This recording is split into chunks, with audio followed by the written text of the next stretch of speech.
பிரியனோட பார்வை கேட்டுருவோம். அப்போ பாஜகவோட கூட்டணிக்கு தடையா இருக்கிறது நித்யானந்தன் குறிப்பிட்டது போல எடப்பாடி மட்டும்தானா?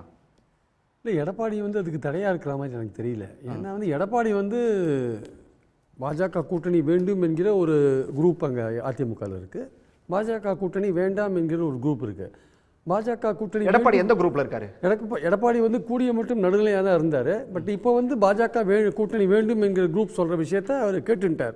அதே மாதிரி பாஜக வேண்டாம் என்கிற குரூப்பும் அதுக்கு உடன்பட்டுட்டாங்க. அதனால தான் கேபி முனுசாமியும் சி.வி. சண்முகத்தையும் அந்த பேச்சுவார்த்தையில் அவர் வச்சிருந்தது காரணம் அந்த குரூப்பும் உடன்பட்டாங்க. ஜெயக்குமார் வேணால் அதாவது முன்முழுக்கலாமே தவிர சி.வி. சண்முகம் கேபி முனுசாமி ஒத்துட்டாங்க. ரெண்டாவது, இவர்களுக்கிடையே இந்த பேச்சுவார்த்தை கடந்த பல மாதங்களாகவே நடந்து கொண்டிருக்கிறது. கீழ் லெவலில் வேறு லெவலில் நடக்குது. அது நினச்ச உடனே போய் அமித்ஷாவை நீங்கள் பார்க்க முடியாது. அது ஒரு வாரத்துக்கு முன்னாடி அப்பாயின்மெண்ட் ஃபிக்ஸ் பண்ணி தான் போய் பார்க்க முடியும். அது போய் பார்த்துருக்காங்க இவங்க. அதனால் இது பாஜக கூட்டணி வேண்டும் என்கிற குரூப்பும் பாஜக கூட்டணி வேண்டாம் என்கிற குரூப்பும் ரெண்டு பேரும் சமாதானமாயிட்டு ஒன்றாக தான் போய் பார்த்துருக்காங்க, பேசியிருக்காங்க, ஃபார்மலாக கூட்டணி உறுதிப்படுத்தியிருக்காங்க. அதுக்கப்புறம் தான் அமித்ஷா அந்த ட்வீட்டை போடுறாரு. ஆக்சுவலாக இவருக்கு இன்னும் சில விஷயங்கள் ஃபைனலைஸ் ஆகலை.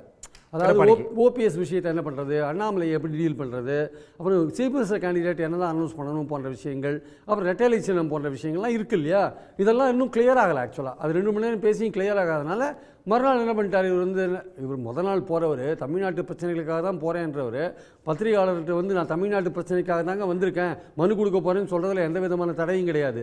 அதெல்லாம் சொல்லாமல் 3 கார் ஏறி மாறி போயிட்டு மறுநாள் காத்தால் நான் இல்லைங்க நான் தமிழ்நாட்டு பிரச்சனையை தான் கொடுத்தேன்னா அது ஒரு சந்தேகத்துக்கிடமான ஒரு விஷயம். இவங்க ஏற்கனவே பேச்சுவார்த்தைகள் நடந்து தான் முடிஞ்சு தான் போயிருக்காங்க. அது உறுதி. ஸோ இவர் தமிழ்நாட்டில் இந்த விஷயத்தை உடனடியாக சொன்னால் அது நம்ம தொண்டர்கள் எந்த அளவுக்கு ஏற்றுப்பாங்க, கொஞ்சம் மெதுவாக சொல்லிக்கலான்ற ஐடியாவில். ஏன்னா சில விஷயங்கள் ஃபைனலைஸ் ஆகலை இல்லையா, அண்ணாமலை விஷயம் ஃபைனலைஸ் ஆகலை. அதனால் சொல்கிறத தள்ளி போடலான்னு எடப்பாடி நினைக்கிறார். இவர் என்ன நினச்சிட்டா, அமித்ஷாக்கு அந்த விஷயம்லாம் அதெல்லாம் கவலை இல்லை அவருக்கு. அவர் ஆல் இண்டியா லெவலில் பார்க்குறவர். அவருக்கு இது ஒரு மாநிலம் தான். அவர் வேறு வேறு மாநிலங்களில் வெவ்வேறு விதமாக டீல் பண்ணுறாங்க. இதை விட டஃப்பான ஆளுங்கள்லாம் அவங்க டீல் பண்ணுறாங்க. அதனால் அவர் பிளைனாக பேச்சுவார்த்தை நடக்குது அப்படின்னு சொல்லிட்டார். அமித்ஷா சொன்னதான் உண்மை. இவர் உண்மைக்கு மாறான தகவலை இந்த தமிழ்நாட்டு அரசியல் சூழல் அவருடைய கட்சி சூழல் கருதி எடப்பாடி அப்படி சொல்ல வேண்டிய கட்டாயத்தில் இருக்கார். செங்கோட்டையனோட பயணத்தை இதோட கிளைக்கதை செங்கோட்டையனுக்கு ஏற்கனவே எடப்பாடி மேலே பெரிய வருத்தம் இருக்குது. ஆக்சுவலாக அவர் ஒரு பெரிய ரிவோல்ட் பண்ணுற மாதிரியோ எடப்பாடிக்கு எதிரான ஒரு பெரிய ஓபிஎஸ் நடத்தின மாதிரி 2வது தர்மயுத்த நாயகனாக அவர் வர்றதுக்கான வாய்ப்புகள் கிடையாது. அதை நம்பி அவர் போல. அவருக்கு என்னென்னா அவருக்கேற்ற கௌரவம், அவருக்கேற்ற மரியாதை, அந்த விஷயங்கள்லாம் அவருக்கு இல்லைன்றது ஒரு பெரிய வருத்தம். அதனால தான் எடப்பாடியை ஒரு புறக்கணிச்சார். ஆக்சுவலாக இப்போ இந்த கிளைக்கதையில் அண்ணாமலையோட ஹேண்ட் ஒன்று இருக்குது செங்கோட்டையன் விஷயத்தில். இப்போ எடப்பாடியை ஒரு வழி கொண்டதுக்கு அண்ணாமலை அவர் அண்ணாமலை செங்கோட்டையனை தூண்டி விட்டு அதன் மூலமாக தான் செங்கோட்டையன் அங்கே போயிருக்கிறதா என்னுடைய கணிப்பு. நிறைய பேர் மறுக்கலாம். இது இப்போ என்ன அண்ணாமலை தலையை கேட்குறாரு எடப்பாடி, அப்போ உங்களுக்கு நான் ஒரு செக் வைக்கிறேன்ட்டு அண்ணாமலை செங்கோட்டையனை தூண்டி விடுறார். இந்த கேஸ் தான் அங்கே போயிட்டுருக்கு ஆக்சுவலாக. ஆனால் அவங்க டெல்லி தலைமை பாஜக அதிமுக என்பது எடப்பாடி பின்னாடி தான் இருக்குது. பொதுக்குழுவாக இருக்கட்டும், அது சட்டமன்ற உறுப்பினராக இருக்கட்டும், செங்கோட்டையன் என்ன தான் நீங்கள் ரிவோல்ட் பண்ணால் கூட, பாஜக ஆதரவோடு ரிவோல்ட் பண்ணால் கூட ஓபிஎஸ் கதி என்னாச்சு இப்போது?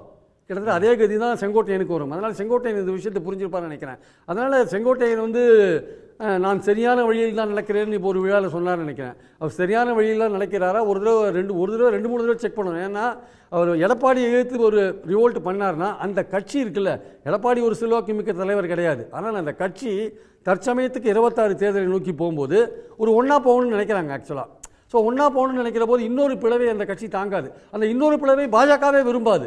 ஏன்னா அது கூட கூட்டணி போகிற பாஜக அதிமுக இன்னும் பலவீனமாக போகிறத விரும்ப மாட்டாங்க. இன்றைக்கி யார் முதல்வர் கேண்டிடேட்டு அப்படின்னு தமிழ்நாட்டு மக்களை கருத்து கணிப்பு கேட்டால் எங்கே இருக்கார் சார்? எடப்பாடி 3ஆவது இடத்துல இருக்கார் சார். விஜய் 18% வாங்கி 2வது இடத்துல இருக்கார். எடப்பாடி ஒரு செல்வாக்கு மிக்க தலைவர் என்பது மீண்டும் நிரூபிக்கப்பட்டிருக்கிறது. அப்போது கட்சியும் பலவீனமாக போய் செல்வாக்கு இல்லாத ஒரு தலைவரும் அங்கே இருக்கும்பொழுது பாஜக அதோட கூட்டணி வைக்க வேண்டிய ஒரு மறுபடியும் யோசிக்க வேண்டிய கட்டாயம் இல்லை. அதனால் மீண்டும் ஒரு பிளவை செங்கோட்டையின் மூலமாக செய்வதற்கு பாஜக தயாராக இருக்காது. அப்படி செஞ்சாலுமே அது எடுபடாது. ஏன்னா கட்சி ஒன்றாக போடுன்னு அங்கே இருக்கிற எல்லோருமே நினைக்கிறாங்க. இந்த நேரத்தில் ஒரு பிளவு வேண்டாம். 26 சமாதான முயற்சி இருக்கலாம். 26ல் எடப்பாடி எப்படி கட்சியை வெற்றி பாதைக்கு கொண்டு போறாரா இல்லை தோல்வி பாதை கொண்டு போறாரா அதை வச்சு அவருடைய தலையெழுத்தை நம்ம முடிவு பண்ணிக்கலாம். அதுவரையும் அவர் பின்னாடி அணிவகுக்கலான்றதான் அதிமுக இருக்கிற எல்லாருடைய நோக்கமாகவும் இருக்குது. அதனால செங்கோட்டையனை தற்சமயத்துக்கு தூண்டி விடுறது எதுக்காகன்னா, எடப்பாடி சில டிமாண்ட் அண்ணாமலை தலையை கேட்குறா வச்சுக்கோங்க, அண்ணாமலையோட பதவியை பிடுங்கணும்னு சொல்கிறா வச்சுக்கோங்க, அதில் அவர் கொஞ்சம் பயமூர்த்தி ஏதாவது வெளிக்கொள்ள முடியுமா, இல்லை ஓபிஎஸ் விஷயத்தில் வந்து ரொம்ப வழிக்கு வராது இருக்கார். செங்கோட்டையன் ஒரு பாயிண்ட் என்னன்னா கட்சி ஒன்றுபடணும் அப்படின்றதுல அவர் தெளிவாக இருக்கார். அதில் இவர் கொஞ்சம் எடப்பாடி தகராறு பண்ணிட்டு இருக்கார். டெல்லிக்கு போயிட்டு வந்த பிறகு கூட அந்த விஷயத்தை அவர் ஏற்றுக்கலையே எடப்பாடி. இல்லை ஏற்றுக்கல எடப்பாடி இதுவரையும் அதில் ஸ்டெபனாக இருக்கார். ஓபிஎஸ்ஸையும் சசிகலாவையும் ஏற்றுக்க மாட்டேங்கிறது ஸ்டெபனாக இருக்கார். அதில் வந்து அவரை வழி கொள்றதுக்கு அதை கேட்டதுக்கு அவர் என்ன சொல்லிட்டார், எடப்பாடி இது எங்களுடைய கட்சி விஷயம் நாங்கள் டீல் பண்ணிக்கணும்னு சொல்லிட்டார். அப்போ அண்ணாமலையை பற்றி கேட்டபோது அவங்க என்ன சொல்லிட்டாங்க, இது எங்கள் கட்சி விஷயம் நாங்கள் டீல் பண்ணிக்கணும்னு அவங்க சொல்லிட்டாங்க. அதனால தான் நீங்கள் அமித்ஷா விஷயத்தில் பேசும்போது அந்த முடிவு வரல ஆக்சுவலாக வந்து. ஸோ இந்த விஷயத்தை வந்து இப்படி போயிட்டு இருக்கும்போது கேபி முனுசாமியோ இல்லை வந்து எடப்பாடியோ பேச்சுவார்த்தையும் நடக்கலை, கூட்டணி பேச்சுவார்த்தையும் நடக்கலை, அது அவரோட அமித்ஷாவுடைய தனிப்பட்ட கருத்து அப்படின்னு இப்போ தொடக்கத்திலேயே அமித்ஷாவோட பேசிட்டு வந்து நீங்கள் இது மாதிரிலாம் ஒரு அபஸ்தரமாக நீங்கள் பேச ஆரம்பிச்சிங்கன்னா இது வந்து முதல் கோணல் முற்றும் கோணலாக போகிறதுக்கான வாய்ப்புகள் இருக்குது. ஸோ அதனால் வந்து பாஜக வந்து நீங்கள் மற்றவர்கள் சசிகலாவை ஏமாத்தின மாதிரியோ ஓபிஎஸ் ஏமாத்தின மாதிரியோ அவங்கள முதுகில் குத்தின மாதிரியோ நீங்கள் அமித்ஷா முதுகில் குத்தணும்னு நினச்சிங்கன்னா உங்களுடைய எதிர்காலம் ரொம்ப கேள்விக்குறியாக மாறிடும் ஆக்சுவலாக. அதனால் வந்து இந்த உங்களுடைய அந்த தமிழ்நாட்டுக்குள்ளே நீங்கள் போட்ட பிளான் இருக்குல்ல, உங்கள் கட்சிக்குள்ளே சில பேர் ஓரங்கட்டின பிளான், அந்த பிளானை நீங்கள் அமித்ஷா கிட்டையும் போட ஆரம்பிச்சிங்கன்னா நீங்கள் மாட்டிப்பீங்க. ஆனால் அமித்ஷாக்கிட்டையும் சொல்லிட்டு வந்து இல்லைங்க எங்கள் கட்சியில் கொஞ்சம் பிரச்சனை இருக்குது, எங்கள் தொண்டர்கள்லாம் கொஞ்சம் எதிர்பார்ப்பாங்க, நான் மெதுவாக சொல்லிக்கிறேன்னு சொல்லிட்டு வந்து இந்த பாலிடிக்ஸ் நீங்கள் பண்ணியிருந்தீங்கன்னா ஓகே. சொல்லாமல் கொள்ளாமல் வந்து நீங்கள் இந்த பாலிடிக்ஸ் நீங்கள் ஆரம்பிச்சிருந்தீங்கன்னா அமித்ஷா உங்களை சும்மா விட மாட்டார்.